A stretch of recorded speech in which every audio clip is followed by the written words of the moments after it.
Hey friends, it's me, the Ebony Otaku, the well-rounded nerd on Warhammer Wednesday. Let's get back into the Red GABBO collection. There are three authors. I believe we have um, Brooks, Flowers, and James. They are the authors, those are last names. And the Red Gobbo collection, if you've never read any of the Orc Grot books, they're hilarious. The chapter I'm reading from today is the second half of one called Environmental Considerations. You need to read these books just to read the spellings of words. Because I'm going to tell you, my husband's a huge Grot and Orc person. And I thought he was making stuff up. Granted, it's all made up. But like, no, when he'd be like, daka, daka, daka, I'm like, big shooter, big stomper. I'm like, is he just mispronouncing things on purpose? Because I thought I married an intelligent engineer. That's how it's spelled. It's hilarious. It's just fun to read. So if you're looking for that just brain escape Warhammer reading, he's got me into the Orc books. But you know what? Without further ado, let's get back into it. Let's see what's happening with our poor little squigs and grots.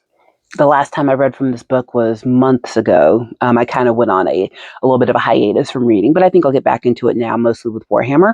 But we are with a little group of little bitty grots who are aboard a Humi ship. Humi is human. And they were there with an orc who was in a mech suit. That orc is no longer with us. And now they're running around the ship trying to figure out what to do. So let's join Thingwit and our other little grotfins and see if they can make it. The Humies track them down. Of course. They were hardly going to miss the damage controls on the outside. Besides, Thingwit wanted them to find him and his lads, since there was little point in setting an ambush if the enemy didn't walk into it. He needed to get rid of these gits, and then he'd have the rest of the fingers. They could go and do what they were on this ship to do in the first place. The doors were levered open through the use of metal bars and much puffing and grunting. Then, half a dozen Humies slipped in, weapons held up to their shoulders and ready to fire, moving all smooth and steady like so their guns didn't wobble even while they were stepping around carefully. Aiming while walking? Thingwit had seen a lot of ridiculous things in his time fighting Humies, but this took the fungus cake. It was like they were determined to take the fun out of everything. Well, he wasn't going to let them get away with that. He kicked Duzuk out from behind a piece of machinery where they'd both been hiding. Duzuk yelped with alarm. 6 red dots tracked towards him as every Humie's attention was drawn towards the noise. And he dived back into cover next to Thingwit just before the floor where he'd been standing was chewed up by gunfire. You said you'd tell me when it was time to do the whatsoever it was we were gonna do, Duzuk wailed, accusingly clinging to Thingwit in terror. I did, Thingwit protested. I just used me foot. Now shut up! The blaze of gunfire ceased and was replaced with running footsteps as the Humies realized they were wasting ammunition on a piece of empty floor at the far end of the aisle between the 2 towering storage racks and pounded forward to try and draw a bead on their quarry once more. That meant they weren't paying attention to the storage racks themselves, which were at least 3 times the Humie height and laden with heavy objects.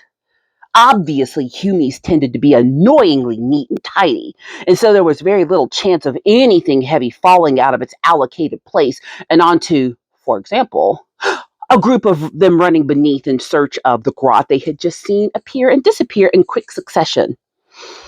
Unless, of course, Swick and Flish had clambered up on the side and Grubba and Radek on the other side and had levered things loose to drop on the gits below them at the opportune moment.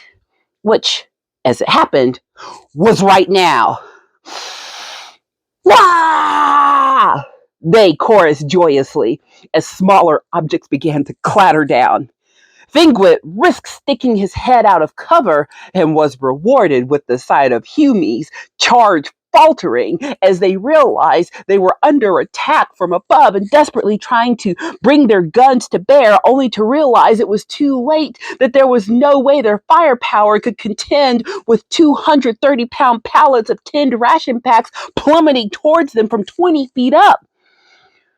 There were a couple of brief screams, followed by immensely satisfying crunching noises. Fingwit was not going to leave anything to chance, though, and he sprang out. The top half of the Humi at the front was protruding out from under the wreckage and still able to move. In fact, it was reaching desperately for the shooter that had skittered out of its hand when it had been crushed. Fingwit stamped on the fingers until he heard them break, then slit its throat.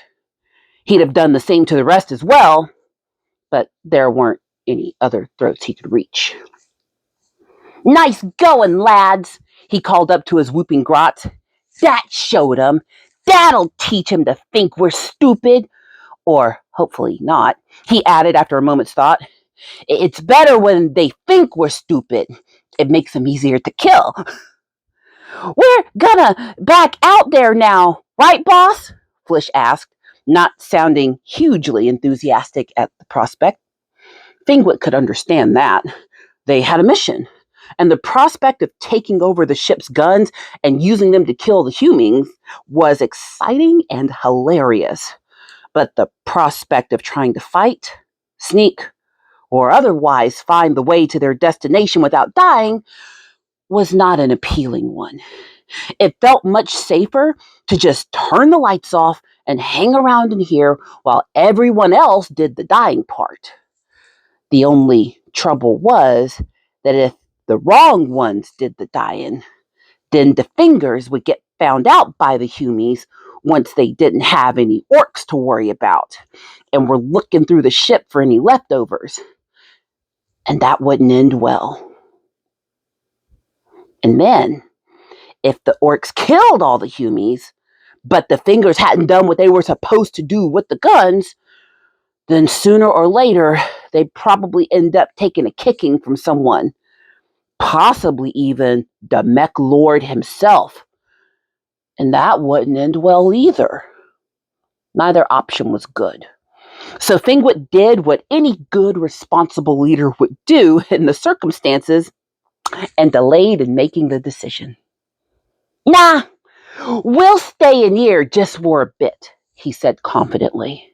"See if there's any more gits out there looking for us and lure 'em in to see what's happened to their mates. I don't think this was all the ones I saw on the stairs. So set up for the next lot." "But I don't think the next ones will fall for that trick again, boss," Grubber said dubiously. "They'll see their mates, and we ain't gonna be able to shift all that stuff and the bodies out the way." "No need," Fingwit said, rummaging around on the shelves next to him. "There's plenty more stuff we can use." The next Humies came in a couple of minutes later, and even more cautiously.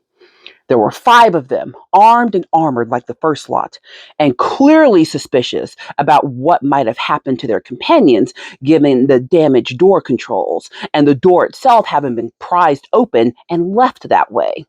That didn't matter. Fingwit's plan didn't rely on them not being suspicious, just on them coming in at all. Well, that and not immediately noticing that the chain, which normally hung down next to the door and provided some sort of control for the slats in front of a big ventilation fan high on the wall, now looped upwards to the top of one of the storage racks. "Bombs away!" Fingwit cackled gleefully, tipping the large canister as big as he was off the top shelf. It fell down and pulled the chain taut and began to swing toward the door and the human standing in front of it. They noticed it coming, of course. His shout had ensured that. One of them raised its weapon and fired instinctively. The fuel canister exploded just before it crashed into them, knocking the shooter backwards in a deadly flaming mass and spewing sticky flames into the 2 humans next to it. They began to scream and flail, flapping uselessly at themselves with hands that were also on fire. The other two, clearly alarmed beyond discipline by fiery projectiles swinging down out of the ceiling, darted to one side, where they encountered a floor full of small, round metal balls. Fingwit had no idea why Humies needed such perfect spheres of metal, but trying to reason why a Humie did anything was generally beyond him. However, whatever they were actually for, they also served wonderfully well as a way of taking a pair of panicky Humies off their feet. And once they were on their backs, Humies weren't any taller than grots. The rest of the fingers fell on them, shanks in hand, and put an end to them with a series of wet, puncturing noises. Fingwit sighted down his blaster and managed to get the two burning Humies in the head, although he had to have a few goes at it. Thankfully, they were too busy being on fire to notice. He slid down the support strut and landed on the floor, strode over to a still burning Humie and used the flames to light the cigar he'd pinched off a Luda a couple of days prior when the orc had been engaged in an arm wrestling match. He puffed it contentedly a couple of times, then turned to the others, who were watching him with what might have just been some sort of admiration. Fingwit grinned at them, blowing smoke from his nostrils. Lads, do you think this is what being a war boss feels like? Not my longest video. He got me. These orc books, these grot books are hilarious, good fun. It's another arm of the Warhammer lore that until I got married, I knew orcs existed, didn't know they had their own set of books. They are hilarious reads. So if you like comedy, if you like lighthearted reading, if you want to read about the Warhammer universe from a different perspective, the orc perspective is hilarious. Highly recommend. We'll catch up with our grots on another day. I just wanted to get back into the habit of reading. On this Work in Progress Wednesday, I think me and Mr. Otaku are going to chill out at the house and work on our projects side by side together, or maybe we will actually play some Baldur's Gate. Who knows? But in the meantime, y'all get back to work. It's Whip Wednesday. Please like, comment, and subscribe, and join the Discord. And I'll see you in the next one.